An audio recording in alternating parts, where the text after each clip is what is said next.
special episode, the fan debate, Rep Team episode actually, the fan debate. My name is Ehis Anthony with the regular guys that were in the first episode, the fan debate, Rep Team fan debate episode before the season started. We just wanted to see how we can, come together, bring fans together, supporting different English teams, and let's discuss different topics at which we can use to analyze the current form, what they've done thus far in the season after 8 games, and throw a bit of banter into it. So I'm the neutral guy here. I'm not donning any team's jersey, but there's another guy on the podcast that is on a mufti. He's supposed to be he's an Arsenal fan, so he's supposed to wear an Arsenal jersey, but pardon him.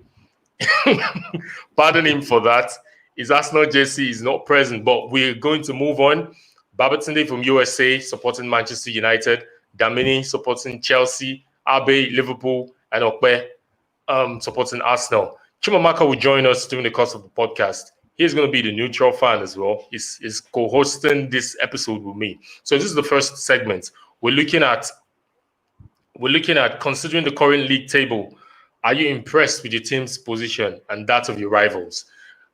In this mode that we are currently, Liverpool is sitting above everybody. In this mode that we are, in this setup, Liverpool is in second position. Third. Chelsea follows next. Chelsea follows next. Then Arsenal, then Manchester United with a game at hand. So we're going to go in that order. Liverpool, Chelsea, Arsenal, then Manchester United. Guys, you know the time we have for this segment, so let's just stick to time. With Harbey, considering the current league table, are you impressed with your team's position in the league and also that of your rivals? Let's go. Yeah, good evening, everybody. Yeah, I'm really impressed with what Liverpool's position has been so far, considering the injury worries we all have seen has happened to the team. Starting from the defense has really been bad. Looking at Virgil van Dijk going out with an ACL injury, just now Joe Gomez out with another injury, Arnold out, Fabinho out and in, and we have so many other couple of players too that have been going out like that. So it's been kind of difficult trying to navigate through this season. You look at it, I think this is the best time the Chelsea fans of this world are wishing to play Liverpool now that we're not so good. You look at it, Man wants to play us now. Arsenal wants to play us now. But just thank God, even the Man City that came, we were able to navigate a draw out of it. So we thank God it's not been so bad, it's not been so turbulent. I'm sitting pretty third with the whole Hakim Ziyech, with the whole new signings, Timo Werner, and the people that we thought they will actually kill us this season.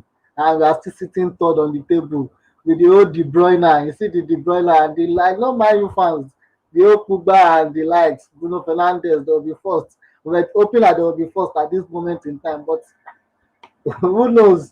Man U is sitting somewhere there in the table. I don't even know their position. But I know a team like Everton and Crystal Palace and Aston Villa, they are doing the damage. You can see Arsenal face the old dose of Watkins the last time out with Aston Villa. So, and Aubameyang, ever since he signed a new contract, he has been sleeping. So you know that Liverpool's form has been so far. I've been impressed. Considering the forms of my rivals, I'm not even shaking. And I know with the way it's going, Leicester City that is over there, just sitting at the top of the table, they're only just there for the meantime. Even Tottenham Hotspur, they're only taking a small run. No, very soon they'll come back to that position and Liverpool will get to where it is, our rightful position. Even despite the injury, it's not something that we should be bothered about. I can see, if you look at Chelsea is just somewhere behind. I'm very sure now the whole Hakim Ziyech, the whole noise will come down.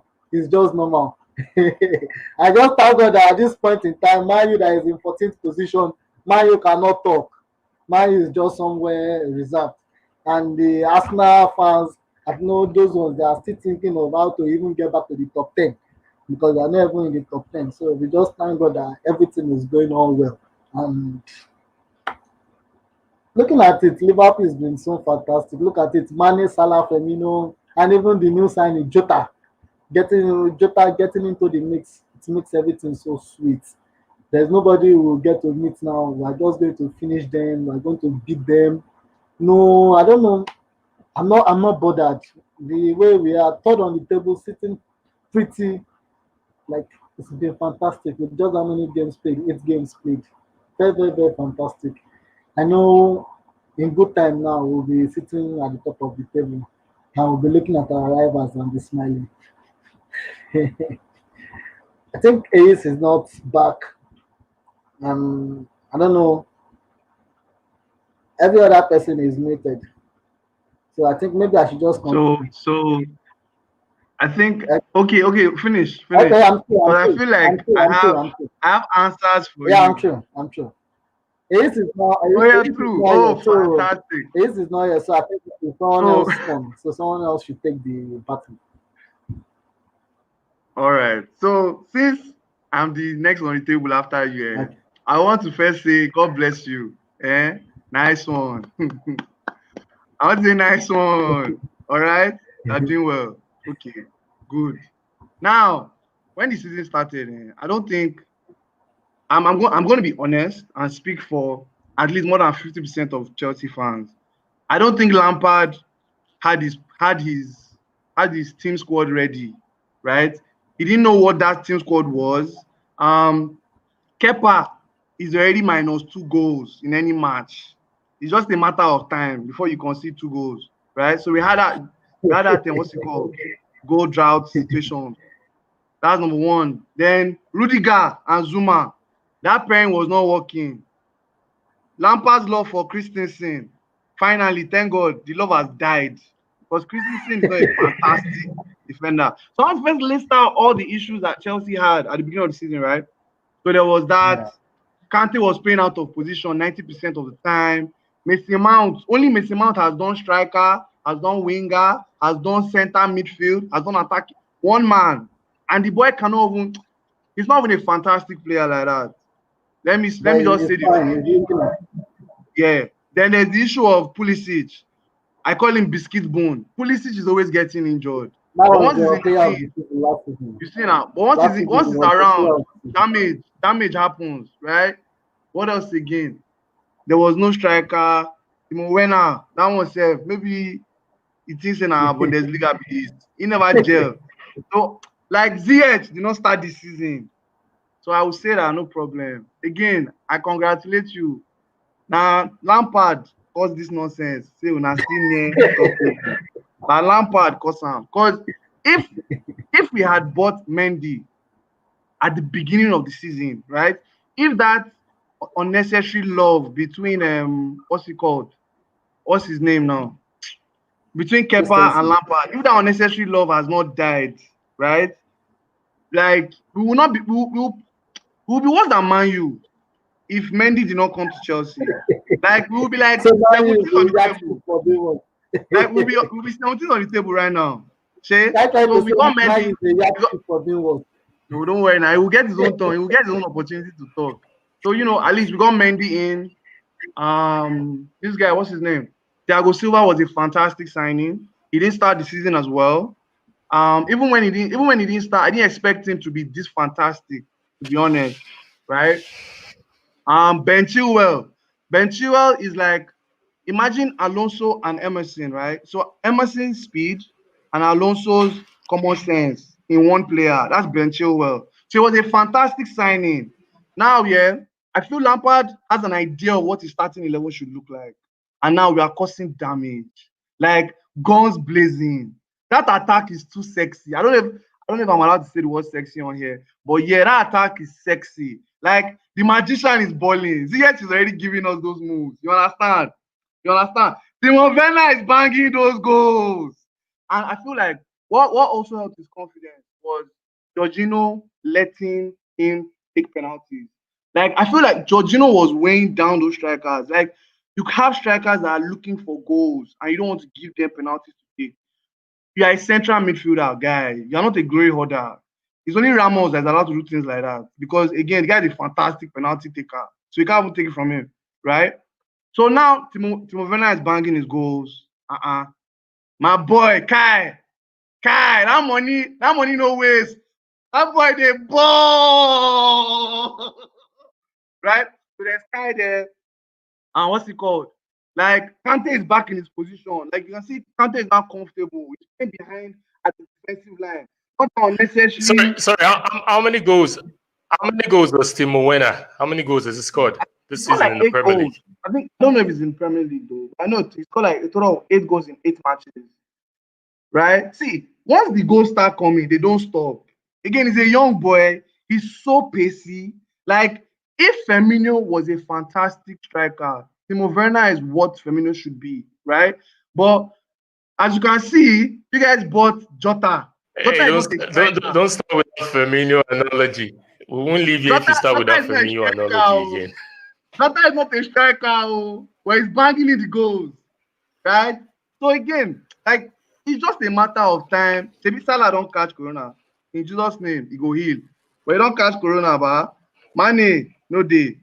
Van Dijk is injured. Guy, stop it. Oh God, we need that. This season is for Chelsea. Not anybody can tell me. Don't give us time. You will see. I will rank the points. Guy, you're just 2 points away. Liverpool, 2 points away. That's not so much. Oh, trust me. Watch now. The Aston Villa don't lash you. More people they come lash you. Okay, Arsenal. Just be ready. Just be ready for the lashing. No, don't worry. I'm ready. I think that's even why I'm wearing black already. So I'm mourning in advance. Do you understand? But look, let me give it to Harbey and Damini. They've spoken very, very well, eloquently. And then, I mean, the Jags, look, you guys should just, the heat, I can already feel the heat from where you are already. So just turn it down a notch. We're taking a look at the league currently, okay? We look at where Arsenal is, 11th position, 6 points away from first position, which is Leicester City. I mean, if they won their last game against Aston Villa, they would have been in 5th place ahead of Chelsea due to goal difference. But we've seen in recent times that whenever Arsenal has crucial games, which need crucial points, they just seem to bottle it. And then when we take a look at that performance against Aston Villa, it was, I mean, it just felt like Aston Villa was on the onslaught from the first minute. There was no form of creativity for Arsenal, especially when Thomas Partey went off injured during halftime. Ceballos did come in, but then Ceballos was just swamped by the Aston Villa midfield. I mean, I need to give it to them. Ross Barkley, Scott McGinn, and Douglas Luiz. It was a brilliant performance from Aston Villa. Irrespective of the fact that Arsenal failed to convert their chances and did not create enough chances, I have to give it to Aston Villa. Brilliant job that Dean Smith is doing there currently. Also, a great bargain as he got Odie Watkins from Brentford.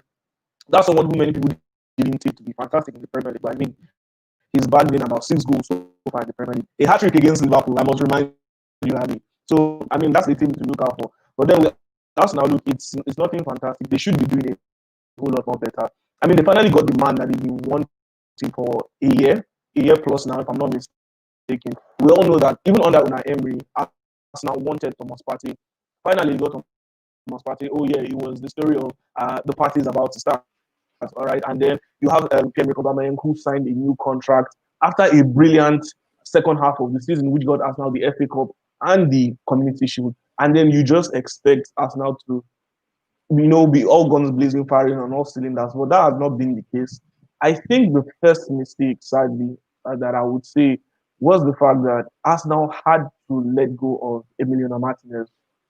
Now, look, the second half of the season was brilliant for Martinez since Leno got that injury. And what every Arsenal fan realized, and what every football fan realized is that Emiliano Martinez is so much more better on the ball compared to Ben Leno. Martinez is comfortable on the ball compared to Ben Leno. So with Martinez at the back, Arsenal was able to play effective football from the back. They were so calm. He brought some sort of composure for his defenders. He made David Luiz calm. He made Rob Holding a better ball-playing defender, in my own opinion. You take a look at some of the goals that Arsenal scored against Manchester City, those 2 goals, the goals they scored against Liverpool, the goals they scored against Liverpool in the last Premier League match, and also in the Community Shield. You take a look at the sequence of the goal, the ball starting from Martinez, moving over to Bellerin or Tierney, crossing over to the other side, and then you have Bukayo Saka or Granit Xhaka switching the ball to the other side, and then with the continuous run of play, you have Aubameyang at the end of all those goals. So you know that there is a pattern of play. But sadly, Ben Leno is not that comfortable with the ball at his feet, and his decision making is bad, as far as I'm concerned. Another culprit has to be Alexander Lacazette. He has had too many chances wasted. I mean, that's a 29-year-old striker who should be banging in 20 plus goals per season. But since he got to Arsenal, he has not had a season like that. Some would argue that, yeah, in his first season, despite the struggles of the team, despite him having to compete for 6 months with Olivier Giroud, and maybe, not playing with the likes of Ozil and Alexis Sanchez consistently, yeah, he did struggle for goals. Okay, the next season came and he formed a good partnership with Pierre-Emerick Aubameyang. Fine, good enough, but then the numbers are still not there. But since Aubameyang joined us now, he hit the ground running and the numbers speak for him. And this season in particular, look, Lacazette has been wanting in front of goal. The games against Liverpool, the games against Aston Villa, the games against Manchester City, he's found wanting. Same He thing looks with short Willian. of confidence. Yeah. Exactly. At the beginning of the season, Chelsea fans were telling me, look, don't expect anything from Willian. He would impress once or twice and then he would just go and sleep. But then that first match against Fulham, I mean, he provided 3 assists. And I was like, wow, what a bargain. And then I start talking back to Chelsea fans, look, he said, like, you guys just sold us a very good player and just let him go for free. And then look at what Willian is doing so far. I love the work he does off the ball. It's fantastic. The work rate is great. But I mean, sometimes in front of goal, I'm wondering, is this a world-class player? You're smiling. Damini knows what to do. Chelsea dodged the bullets there, man. Exactly. I mean, they lost Willian and then they got Hakim Ziyech. Just look at that. That's simply fantastic. That's a huge bargain. That's a ridiculous bargain. So, them letting Willian go was a no-brainer for them. Although Lampard did want him to stay, it was just that, look, we can't give you 3 years. I mean, next 3 years, you're going to be, 33 or 34? Do you think you can still perform at the highest level? And then Arsenal said, you know what, yeah, we can have him. He can perform at the highest level for 3 seasons consistently. And I mean, we're not even halfway into the season, and then the performances are nothing to write home about. So that's a huge problem for Arsenal. And then the issue in the midfield, I believe we need some sort of creativity. Eventually, look, the setup needs to be changed into a 4-3-3. What's he gonna get there? Okay. Hey, don't jump the gun. What's he gonna get there? What's he gonna get there? So far, so good. No, it's not good enough. Yeah. The possibilities of getting 24 points out of 8 games, Arsenal have only been able to get 12, which is very average. And judging from the progress from the ending of last season, with the players that they did get in, I mean, Gabriel Magalhaes has been fantastic. What a stalwart player. Just 22 years old, and I mean, he's commanding the defense. Speaks little or no English, but then he's able to command his players, which is fantastic in my own opinion. And then, who else has been a great signing? Thomas Partey has been fantastic since he made his debut, But then apart from that, no other player is really making that difference. I think Bukayo Saka needs to be more involved in the midfield, but that means that the back four, anytime that formation switches to a back four, those players need to be solid enough for Bukayo to have freedom and do what he does best. So, I mean, so far so good. I'm not impressed with Arsenal. Okay, so we switch over to the rest side of Manchester United. Tunde, come on. Have you been impressed? I know your own rant will be more than that of Arsenal. Is Tunde there? Tunde seems frozen. Tunde, don't go on us. Tunde? Oh, can you Manchester hear me? United. Yes, we can hear you. Manchester United. Have you been impressed so far? No. I was so blunt. No, I mean it's very simple. I think I mentioned it. I'm not sure if I did in the last time we did this, and it's there's a system that should work, but as long as Solskjaer is in charge, we can never we can't go beyond where we are, and the quality in that team is too much to be at the position we are, even with a game in hand. The quality in that team is too vast.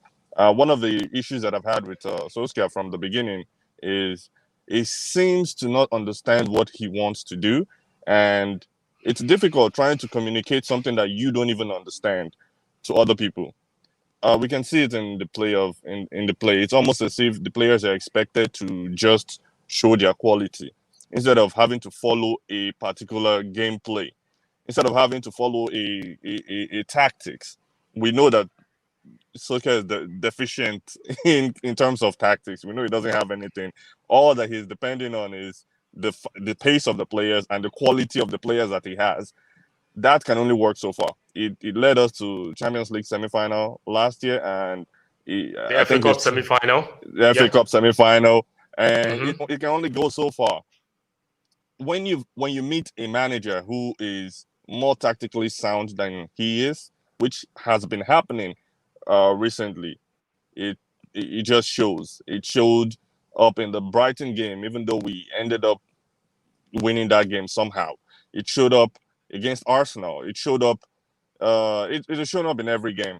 The only game that I would say, oh, maybe is somewhat got it right a bit, and that was towards the end, was the second half of the Everton game. I do not see. Well, that's a personal thing. I think he has something he's seen in training, in practice, that's making him play players like Mata and Daniel James ahead of Van der Beek, ahead of Cavani. I don't know what he's seen. I don't know what he's smoking. I don't know what he's eating. That he believes those players should play ahead of Cavani. I don't understand. But it is what it is.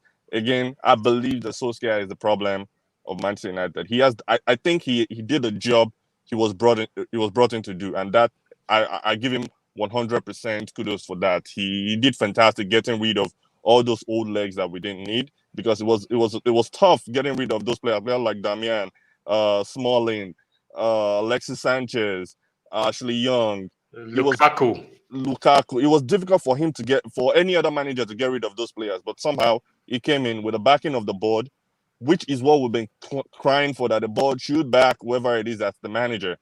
With the backing of the board, he was able to let those players go and, bring a breath of fresh air back to the club, which he has done.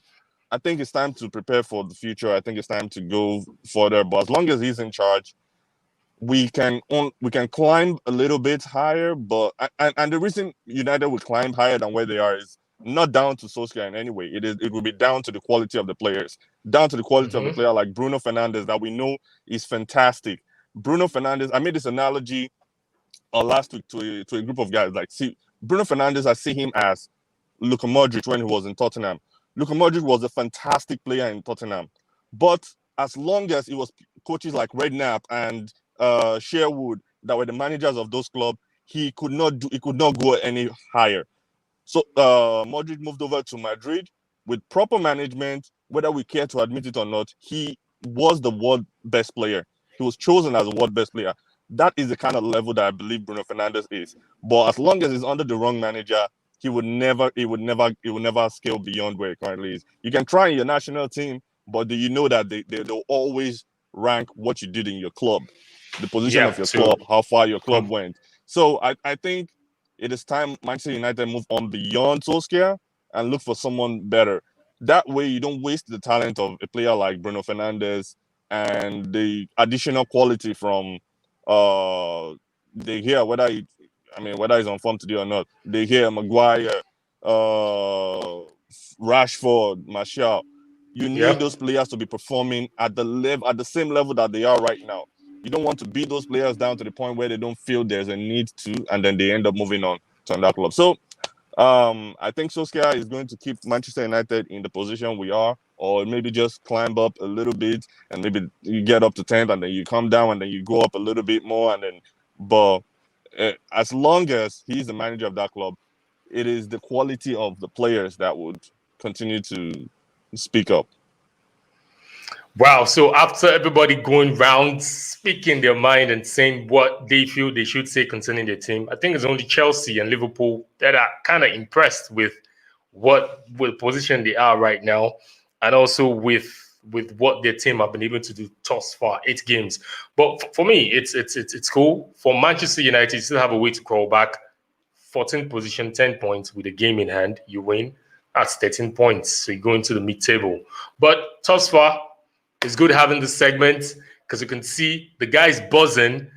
I think Arsenal started the whole season buzzing. All of a sudden, they just went down. And Chelsea on the horizon. Liverpool. Yes, Liverpool might have most of their players out, but they're still going on the top. I know Damini don't like Firmino. Always liking to criticize Firmino, but come on.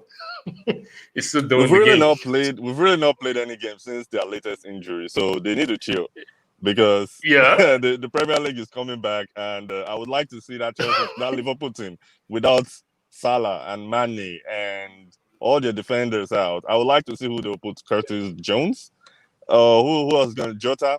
You will see that. I mean, Jota is a good player. He's a hustler, but what's he going to do when he's just the only one on the field? What's he going to do when he has Wijnaldum running? Nah, we'll see. Yeah. It's nice doing this with you guys. So we'll move on to the other segment. Thank you very much.